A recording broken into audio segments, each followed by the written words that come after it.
Good morning students. So today we are going to see the relationship between APC and APS. ठीक है, average propensity to consume और average propensity to save के बीच में क्या relationship है। तो देखो शुरू करते हैं। सबसे पहले हमें ये फॉर्मूला पता होना चाहिए, कौन सा, कि income is equals to consumption plus savings. ठीक है, ये तो हमें पता ही है कि हम जो हमारी पूरी इनकम होती है उसके अंदर से ही तो कंजम्पशन और सेविंग करते हैं, है ना। जैसे मान लो मेरी इनकम है 100, ठीक है, 100 इनकम है, तो उसमें से कंज्यूम कितना कर रहे हैं, 80 कंज्यूम कर रहे हैं, और मान लो सेविंग्स कितनी कर रहे हैं, 20। सो 80 और 20 को ऐड करेंगे, 80 प्लस 20 कितना हो जाएगा, 100। ठीक है, सो मेरी जो इनकम है उसमें से 80 कंजम्पशन हो रहा है और 20 सेविंग्स हो रही है। ठीक है, यहाँ तक कोई डाउट नहीं होना चाहिए। अब हम क्या कर रहे हैं, ये जो इक्वेशन है इसमें क्या कर रहे हैं हम दोनों, इसमें पूरी इक्वेशन में y से डिवाइड कर देते हैं। तो देखते हैं क्या होता है। ठीक है, इसको हम इधर लाते हैं और y से डिवाइड करते हैं। So y is equals to c plus s divide by y divide by y divide by y। ठीक है, सो अब ये y से y तो कैंसिल आउट हो गया, है ना, ये y है। ठीक है, 4 मत समझ लेना। तो y से y कैंसिल आउट हो गया और यहाँ पे कितना आ गया, 1 लिखा हुआ आ गया। ठीक है, और हमने देखा कि कंजम्पशन अपॉन इनकम, अच्छा कंजम्पशन अपॉन इनकम क्या होता है, APC होता है, बिल्कुल, एवरेज प्रोपेंसिटी टू कंज्यूम होता है।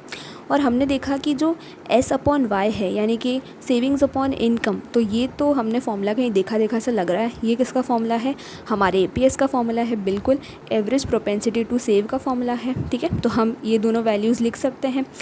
C अपॉन वाई की जगह मैं क्या लिख सकती हूँ, APC लिख सकती हूँ, और S अपॉन वाई की जगह मैं क्या लिख सकती हूँ, APS लिख सकती हूँ। तो लिख देते हैं APC प्लस APS। ठीक है, तो अब ये मुझे मेरा नया फॉर्मूला मिल गया। ठीक है, क्या फॉर्मूला मिला कि APS और APC को जब हम ऐड करेंगे ना तो हमें कितना मिलेगा, 1 मिलेगा।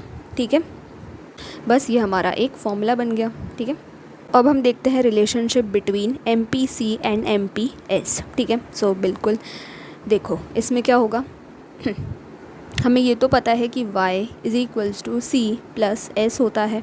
ठीक है, और अब हमें ये भी पता है कि change in income is equals to change in consumption plus change in savings होगा। ठीक है, अगर जैसे मान लो कि पहले मेरी इनकम थी 1000 और अब कितनी हो गई, 2000।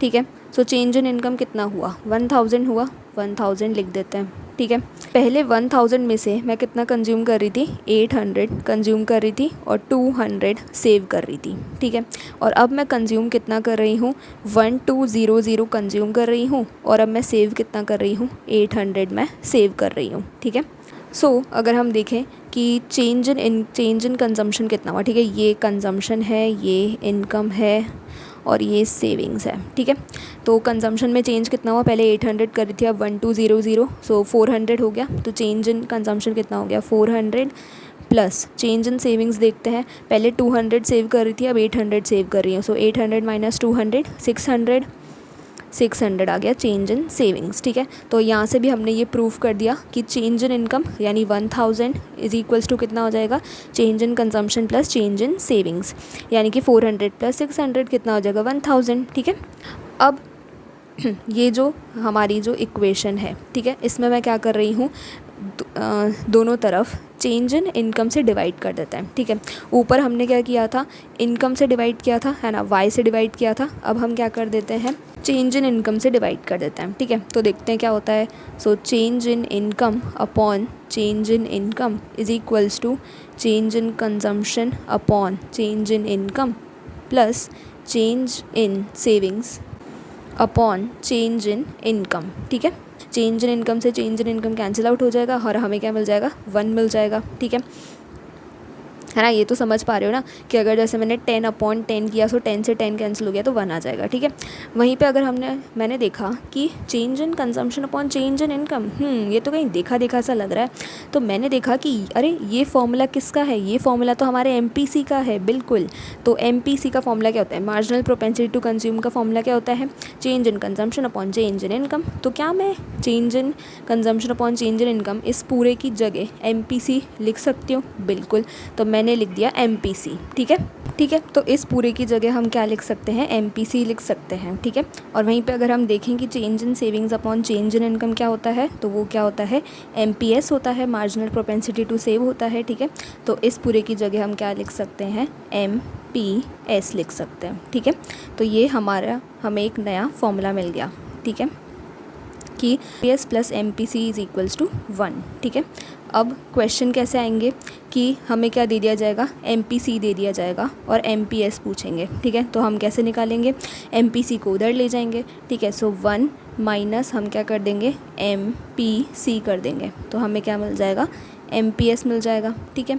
वहीं पे अगर हम उल्टा कर दें कि अगर हमें क्या निकालना हो, MPC निकालना हो, तो हम क्या कर देंगे, 1 में से क्या माइनस कर देंगे, MPS माइनस कर देंगे, ठीक है। वहीं पे सेम इधर हो जाएगा, यहाँ पे हो जाएगा, ठीक है। अगर हमसे APC पूछ लिया और हमें APS दिया हुआ है, तो हम क्या करेंगे कि APS को उधर ले जाएंगे, ठीक है। सो 1 माइनस APS करेंगे तो कितना आ जाएगा, APC आ जाएगा।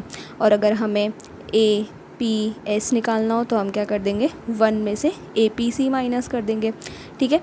तो इसके हम क्वेश्चंस अगली वीडियो में देखते हैं, तो मिलते हैं नेक्स्ट वीडियो में। Thank you.